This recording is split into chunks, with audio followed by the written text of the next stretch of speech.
Devin Hester was electric. After growing up idolizing Deion Sanders, Hester would carve out a legacy that would make his childhood hero proud. A stellar high school athlete in Florida, Hester was a standout at both football and track. While he played on offense, defense, and special teams, he was ultimately recognized for his cornerback play and was considered a 5-star recruit coming out of high school. Hester would stay local and commit to the University of Miami. While he continued playing in all 3 phases in college, it was his ability as a returner that would earn him national recognition.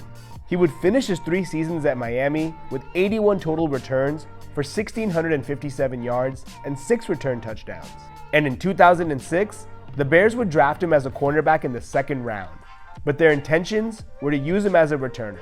Although the pick was met with some criticism at the time, Hester quickly quieted the doubters, scoring on a punt return in his debut. He would continue putting the league on notice, scoring a record 6 return touchdowns across his first 13 weeks as a pro.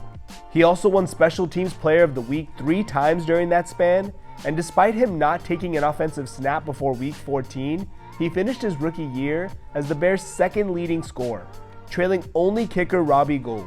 Not your typical formula for making a Super Bowl run, but with an all-time defense, they wouldn't need many points to win games, and would still manage to stamp their ticket to Super Bowl 41 and face off against Peyton Manning and the Indianapolis Colts. In typical Devin Hester fashion, he wasted no time putting his fingerprints on the game, taking the opening kick to the house, making him the first and only player ever to do so.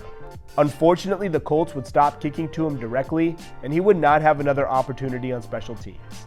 While the Bears did ultimately fall short, they now had a true weapon that teams would have to game plan around. Hester would build off of his All-Pro rookie year and have an equally impressive sophomore campaign, and would be named a first-team All-Pro once again. However, after his 2nd year, teams truly began respecting how much of a threat he was, and began kicking away from him, limiting his opportunities. To combat this, the Bears would have Hester focus on developing his receiving skills, with the hopes of him becoming an every-down receiver. While he was proficient, he did struggle at times with route running and drop balls, limiting his effectiveness. Despite his valiant efforts to hone in his receiving skills, his biggest impact was still on special teams, and when afforded the opportunity, he shined. He would go on to have 2 more All-Pro seasons in 2010 and 2011, when he had a combined 6 return touchdowns, bringing his career total to 18. He would become a bit of a journeyman towards the end of his career, but still managed to be effective. And on September 18, 2014, things would come full circle, when he would set the record for the most return touchdowns in NFL history, passing his idol Deion Sanders with 20.